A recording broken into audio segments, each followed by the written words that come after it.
പക്ഷിപ്പനി പേടിയിലാണ് ആലപ്പുഴ ജില്ല. ജില്ലയിൽ വീണ്ടും പക്ഷിപ്പനി സ്ഥിരീകരിച്ചതോടെ ദുരിതത്തിലായിരിക്കുന്നത് താറാവ് കർഷകരാണ്.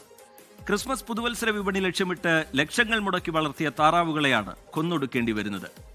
രോഗബാധ സ്ഥിരീകരിക്കുന്ന സ്ഥലങ്ങളിൽ പക്ഷികളെ കൊന്നൊടുക്കുന്നതിന് പകരം ശാസ്ത്രീയവും ശാശ്വതവുമായ മറ്റു പരിഹാരങ്ങൾ സർക്കാർ ഒരുക്കണമെന്നാണ് കർഷകരുടെ ആവശ്യം. എല്ലാ കൊല്ലവും ക്രിസ്മസ് ന്യൂ ഇയർ കാലത്ത് ആലപ്പുഴയിൽ നിന്ന് പതിവ് തെറ്റിക്കാതെ വരുന്ന വാർത്തയാണ് പക്ഷിപ്പനി പടർന്നു പിടിക്കുന്നുവെന്നത്. ഇക്കുറിയും ആ വാർത്ത എത്തി. 20,000-ഓളം പക്ഷികളെയാണ് പക്ഷിപ്പനിയുടെ ഭാഗമായി ആലപ്പുഴയിൽ കൊന്നൊടുക്കുന്നത്.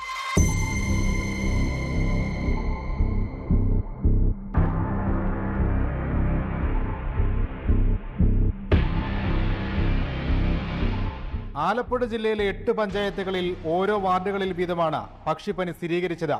താറാവ്, കോഴി, കാട എന്നിവയിൽ രോഗമുണ്ടെന്ന് ഭോപ്പാലിലെ ലാബിൽ നടത്തിയ പരിശോധനയിൽ കണ്ടെത്തി. ക്രിസ്മസ് ന്യൂ ഇയർ വിപണി ലക്ഷ്യമിട്ട് ആലപ്പുഴയിലെ താറാവ് കർഷകർ കടമെടുത്താണ് ഇക്കുറി കൃഷിക്കിറങ്ങിയത്. അവസാന ഫലം നിരാശ മാത്രം. കടവും വിലവും വാങ്ങിയാണ് ഈ ബിസിനസ് തുടങ്ങുന്നത്. അത് വലിയൊരു പ്രതീക്ഷയോട് കൂടിയാണ്. ആ പ്രതീക്ഷ നിലച്ചു പോകുന്ന ഒരു സാഹചര്യമാണ്. ഇപ്പോൾ തന്നെ ഒരു താറാവിന് 250-300 രൂപ വില കിട്ടേണ്ട താറാവ് പക്ഷിപ്പനി എന്ന് മരിച്ചു പോകുമ്പം ലക്ഷങ്ങളാണ് നഷ്ടം വരുന്നത്. ആ കുടുംബം കടക്കണിയിലേക്ക് വരുവാണ്.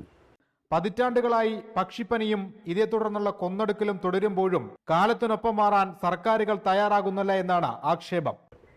ഈ പക്ഷിപ്പനി വന്നു കഴിഞ്ഞാൽ ആ താറാവിനെ സംരക്ഷിക്കുവാൻ അതിനെ കൊല്ലുകയല്ല ചെയ്യേണ്ടത്. വാക്സിൻ കൊടുത്ത് അതിനെ സംരക്ഷിക്കുവാനുള്ള സംവിധാനമാണ് വേണ്ടത്. എല്ലാ ഗവൺമെൻറ് വെറ്റിനറി ഹോസ്പിറ്റലുകളിലും മൃഗാശുപത്രികളിലും അതിനുള്ള മരുന്ന് കൊടുക്കാനുള്ള സംവിധാനം ഗവൺമെൻറ് എടുക്കണം. പക്ഷിപ്പനിയുണ്ടോ എന്ന് തിരിച്ചറിയണമെങ്കിൽ സാമ്പിളുകളെടുത്ത് ഭോപ്പാലിൽ അയച്ച റിസൾട്ട് മടങ്ങിയെത്തണം. ഇതിന് ചുരുങ്ങിയത് 2 ആഴ്ച മുതൽ 1 മാസം വരെ സമയമെടുക്കാറുണ്ട്. പക്ഷിപ്പനി കൂടുതൽ സ്ഥലങ്ങളിലേക്ക് വ്യാപിക്കാൻ ഈ സമയപരിധി തന്നെ ധാരാളം. സ്റ്റേറ്റ് ഗവൺമെൻറ് സെൻട്രൽ ഗവൺമെൻറ് ഒരുമിച്ച് നിന്നാൽ മാത്രമേ അത് നടക്കുകയുള്ളൂ. കാരണം ഇത് നാഷണൽ ബേസ്ഡ് ഒരു പരിപാടിയാണ്. കാരണം സെൻട്രൽ ഗവൺമെൻറ്റാണ് അതിന് മുൻകൈ എടുക്കുന്നത്. സ്റ്റേറ്റ് ഗവൺമെൻറ് അതൊരു ആവശ്യമായിട്ട് തന്നെ മുന്നിൽ വെച്ചുകൊണ്ട് അതിന് നിന്നാൽ ഗവൺമെൻറ് ചിലപ്പോൾ ഇതൊരു നാഷണൽ പാൻഡമിക് കൂടാ. ആലപ്പുഴയിൽ തന്നെ പരിശോധനാ ലാബ് ആരംഭിക്കണമെന്ന ആവശ്യത്തിന് വർഷങ്ങളുടെ പഴക്കമുണ്ട്.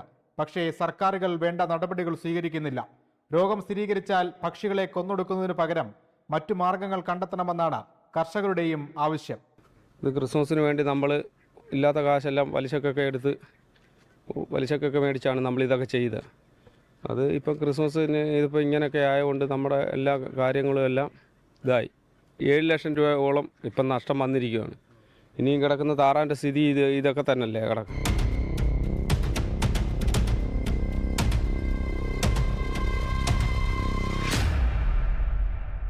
വർഷാവർഷമുണ്ടാകുന്ന പ്രതിസന്ധി പരിഹരിക്കാൻ സർക്കാർ ഇടപെടണമെന്നാണ് താറാവ് കർഷകർ ആവശ്യപ്പെടുന്നത്. ആലപ്പുഴയിൽ നിന്ന് ഷിബിൻ ബഷീറിനൊപ്പം അശ്വിൻ പാലാഴി, 24. ലോകത്തെവിടെയായാലും ഏത് സമയത്തും 24 വാർത്തകളും ഓഗ്മെന്റഡ് റിയാലിറ്റി പാക്കേജുകളും എക്സ്പ്ലെയിനറുകളും വിശദമായി കാണാൻ ഞങ്ങളുടെ യൂട്യൂബ് ചാനൽ നിങ്ങൾക്ക് സബ്സ്ക്രൈബ് ചെയ്യാം.